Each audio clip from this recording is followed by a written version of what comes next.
I couldn't believe that a prostitute was coming inside my hotel room. It was 4 years ago, April 26th, 2014. And I was staying in Kyrgyzstan. I was traveling with a friend I'd visited many countries with, and he was staying in the room next door. Early that morning, I got up and I turned on the shower. As soon as I turned on the shower, I heard a knock at the door. I thought it must be my friend, so I wrapped a towel around myself and I went to the door. I said, "I'll be right there." And I went to the door. There weren't any eye holes in the door. It was a really cheap hotel, $31 a night. And I opened the door, and as soon as I opened the door, I realized it was a mistake. An unfamiliar woman was standing there. She quickly smiled. Then she reached for me in an intimate way and began coming in the room. I was stunned. I had like this Joseph and Potiphar's wife moment. I had no idea what to do, and I gotta do something and get out of here. So I grabbed my towel with one hand, and I literally pushed her out the door with my other hand. And then I closed the door, and I just stood there in stunned silence. And it was one of those bizarre moments where you enter into someone's personal space. I mean, I would never imagine touching an unfamiliar woman, much less pushing her out the door. But I didn't have any other option. She was trying to push her way in, and I was trying to push her out. But I've got a question I want to think about today. Who was around the corner pushing her into my hotel room that morning? Was it a trafficker? I don't know. I don't know exactly what drove her to that point, but I can tell you that I felt compassion for her. She was somebody's daughter. She was probably somebody's sister. She may have even been somebody's mother. And she was desperate that morning. I've had a chance to meet with victims of human trafficking in several countries around the world, and I wanted to tell you a few stories today. I remember meeting with Nepali victims, and the interesting thing about human trafficking is it's a family problem. It's a human problem, and it's a family problem. It's a family problem not only because it affects the entire family, but it's a family problem because families are vulnerable to it if they don't understand the risks. And families are a key component in the risks. In Nepal, what happens in remote Himalayan villages, would-be traffickers come and they look for young boys and girls, usually girls, and they tell their families, "Hey, I can offer a better life, a better future, a job," and then they can send money back to you. And this happens all around the world. These families, some of them succumb to this temptation. Little do they know that their little girls are being trafficked. I met with some of the victims in northern India, just on the other side of the Nepali border, and I remember looking at these girls at a rescue center, trying to convey God's love to them, trying to be compassionate, to share God's love with my eyes, but it was difficult for them to even look me in the eye. The scarring and the pain was palpable. On another occasion, my wife and I interviewed victims of Boko Haram in northern Nigeria. These girls have been kidnapped. You've heard about the Chibok girls and girls that get kidnapped in northern Nigeria by Boko Haram. These girls were taken. It was in a bizarre twist of events. One of them had been forced to marry a Muslim fighter at knife point. And in a bizarre twist of events, one of the man's other wives was jealous of these attractive young girls that had entered the family. And so she said to them one day, she said, "He's gone for a while, and if you run that way as fast as you can, maybe you can get away." And so they did. They ran into the night, and they knocked that night on the door of a house they knew nothing about. A man opened the door, but he had compassion on them, and he helped them get to a Christian area where they found safety. On another occasion, I met with a girl in Lebanon who'd been kidnapped by Syrian terrorists. She had miraculously been ransomed through a bizarre chain of events, and she was reunited with her family and had been with them a short time when I met with them. And as I sat there and looked at her mother, her father, her siblings, I couldn't imagine the pain that family had experienced. And who knows what their future is going to look like. Human trafficking is happening all over the world, but it's happening right here today in Denver.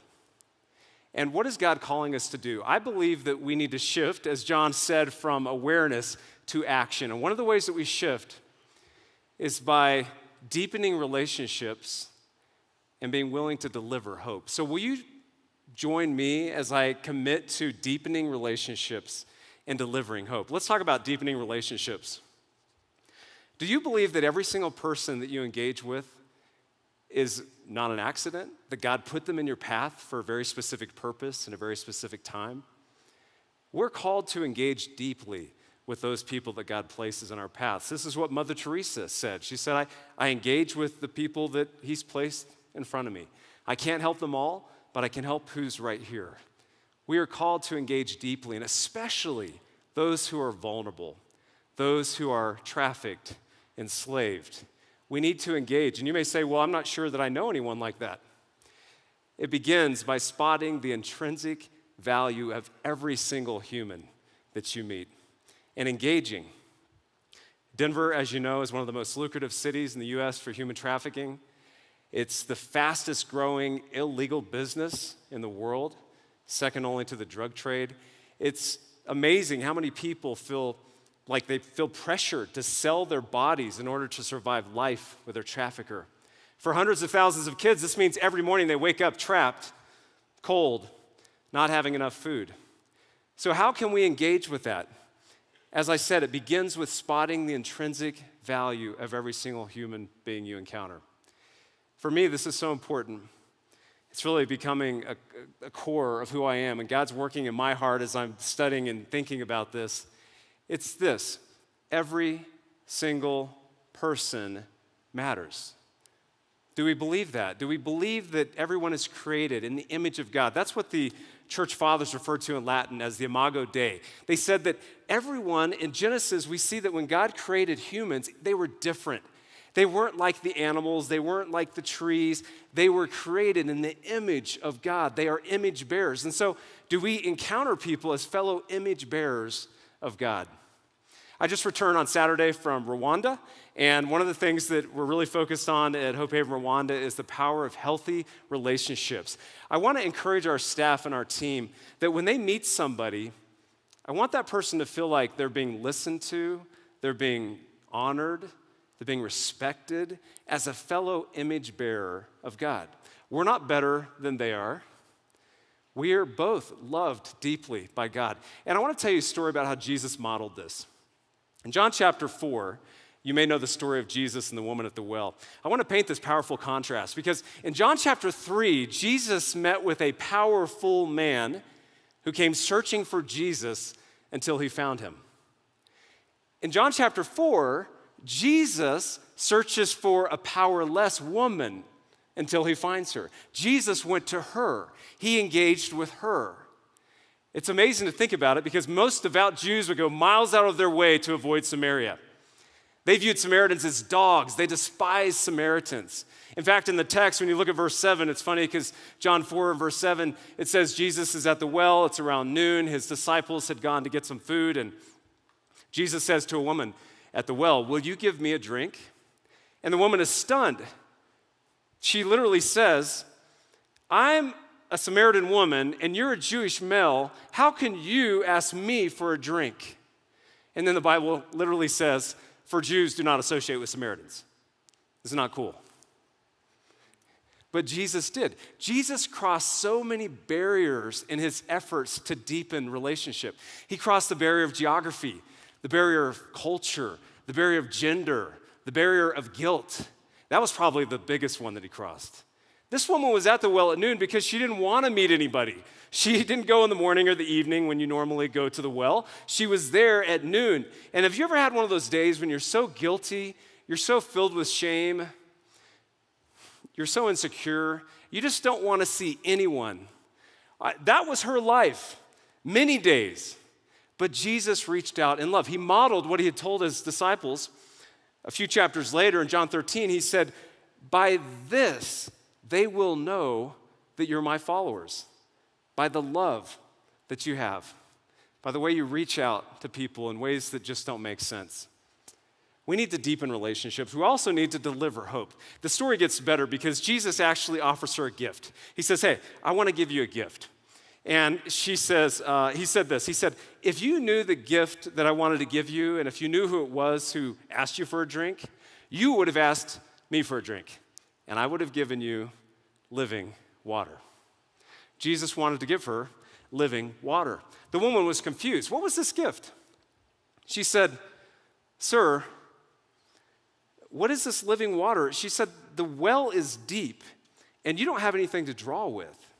Where can you find this living water?" Jesus said, "The people who drink this water, they're going to be thirsty again. The person that drinks the water that I give will never thirst.